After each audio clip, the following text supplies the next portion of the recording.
Hello எல்லாரும் எப்படி இருக்கீங்க? இன்றைக்கி நம்மளோட சேனலில் இன்ஸ்டன்ட் மாங்காய் ஊறுகாய் கல்யாண வீடுகளில் செய்கிற உடனடி மாங்காய் ஊறுகாய் எப்படி செய்கிறதுன்றது பார்க்கலாங்க. நல்ல காரசாரமாக சூப்பர் டேஸ்ட்டாக இருக்குங்க. இதுக்காக மாங்காயை நல்லா கழுகி தொடச்சி எடுத்துக்கலாங்க.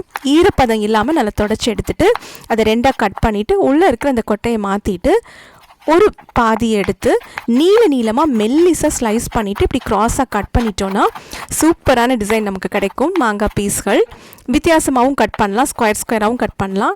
இந்த ஷேப் வந்து ரொம்ப நல்லாயிருக்கும், நீளமாகவும் இருக்கும், அதே நேரத்தில் மெல்லிஸாகவும் இருக்குங்க. இந்த மாதிரி தேவையான அளவு எல்லாமே கட் பண்ணிக்கலாம்.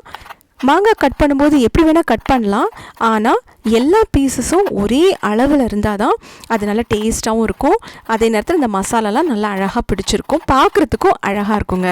அதனால் நம்ம கட் பண்ணும்போது ஸ்கொயராக இருந்தாலும் பரவாயில்ல, நீளமாக இருந்தாலும் பரவாயில்ல, ஈவனாக எல்லாம் ஒரே மாதிரி இருக்கிற மாதிரி கட் பண்ணி இப்போ ரெடி பண்ணி வச்சுக்கிறோங்க. இப்போ தேவையான மாங்காயில் உப்பு சேர்த்துக்கலாம். உப்பு சேர்த்துட்டு ஃபஸ்ட்டு நல்லா மிக்ஸ் பண்ணி விடலாங்க. இது உடனடியாக செய்கிறதா இருந்தாலும் ஒருவேளை டைம் இருந்ததுன்னா 1 மணி நேரம் 2 மணி நேரத்துக்கு உப்பு போட்டு கலந்துட்டு நல்லாவே அதை மிக்ஸ் பண்ணி வைக்கலாங்க.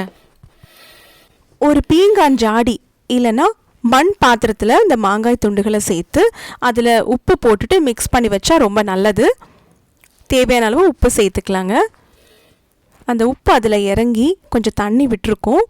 இதை நம்ம வெயிலெல்லாம் வைக்கலை, வீட்டுக்குள்ளே தான் ஒரு பாத்திரத்தில் போட்டு மூடி வச்சுருந்தோம். ஒரு 1 மணி நேரம் 2 மணி நேரத்தில் அந்த தண்ணியெலாம் அழகாக இறங்கியிருக்கும், உப்பெல்லாம் பிடிச்சி. இதில் நம்ம ஒரு சேஞ்சுக்காக பச்சை மிளகாயும் சேர்க்குறோங்க. இவ்வளோ பச்சை மிளகாய் சேர்க்கல, சும்மா கொஞ்சம் தான் நான் காமிச்சோம்.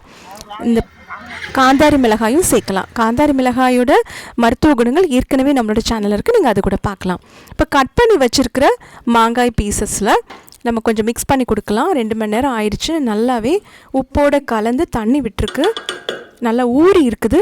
நல்லா மிக்ஸ் பண்ணி கொடுத்துட்டு பொடி பொடியாக நறுக்கி வச்சுருக்கிற பச்சை மிளகாய் சேர்க்கலாங்க. கொஞ்சமாக இஞ்சி சேர்த்துருக்குறோம், அது ஆப்ஷனல் தான். சும்மா ஒரு சின்ன பீஸ் இஞ்சி பொடி பொடியாக நறுக்கி சேர்த்துருக்குறோம். கறிவேப்பிலை பொடியாக நறுக்கினதை சேர்த்துருக்குறோம். இதெல்லாமே நம்ம பச்சையாக தான் சேர்க்குறோங்க, எதுவுமே எண்ணெயில் போட்டு வதக்கிட்டு நம்ம சேர்க்கலை.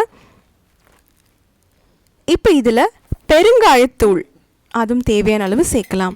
பெருங்காயத்தூள் ஊறுகாய் வகைகளில் சேர்க்கும்போது நல்ல வாசமாக இருக்கும். காரத்துக்கு ஏற்ற மாதிரி மிளகாய்த்தூள், இதில் வந்து காஷ்மீரி மிளகாய்த்தூளும் ஒரு 1/2 ஸ்பூன் சேர்த்தா நல்ல ரெட் கலர் நமக்கு கிடைக்கும். இப்போ அதுவும் போட்டுட்டு வெந்தயத்தை கொஞ்சமாக எடுத்து வெறும் வாணலியில் வறுத்து பொடிச்ச தூள் அதுவும் சேர்த்துருக்குறோங்க. பச்சையான வெந்தயத்தூள் சேர்க்கறதுக்கு பதிலாக வெறும் வாணலியில் வாசம் வர வரைக்கும் வெந்தயத்தை கருகிடாமல் வறுத்துட்டு அதுக்கப்புறம் பொடி பண்ணி சேர்த்து பாருங்கள், நல்ல ஃப்ளேவராகவும் கசப்புத்தன்மை இல்லாமல் இருக்குங்க. தேங்காய் எண்ணெய் சேர்த்துருக்குறோம், அதுவும் சேர்த்துட்டு ஒரு கரண்டினால் நல்லா ஸ்பீடாக மிக்ஸ் பண்ணி கொடுத்து பாருங்கள். சூப்பரான இன்ஸ்டண்ட்டான காரசாரமான மாங்காய் ஊறுகாய் ரெடியாக இருக்குங்க. நிறைய பேர் நம்ம வீட்டுக்கு வராங்க, திடீர்னு இந்த மாதிரி மாங்காய் ஊறுகாய் செய்யணுன்னா இது ட்ரை பண்ணி பார்க்கலாம். இல்லைன்னா எண்ணெயில் எல்லாத்தையும் போட்டு வதக்கி செய்கிறதுக்கு டைம் எடுக்கும். வெந்தயத்தை மட்டும் நம்ம வறுத்து பொடி பண்ணிட்டோன்னா சீக்கிரமாக அதை செஞ்சிடலாங்க. கண்டிப்பாக நீங்களும் ட்ரை பண்ணி பாருங்கள். ஒரு ஏர் டைட் பாட்டிலில் மீதி இருக்கிற மாங்காய் ஊறுகாயை ஸ்டோர் பண்ணிக்கலாம். 1 வாரத்துக்கு அதை வச்சு யூஸ் பண்ணலாம். தேவையான அளவு 1 ஸ்பூன் 2 ஸ்பூன் எடுத்து யூஸ் பண்ணி பாருங்கள். நம்மளோட சேனலில் இன்னும் நிறைய வீடியோஸ் இருக்குது, நிறைய டிப்ஸ் இருக்குது, அது கூட பாருங்கள்.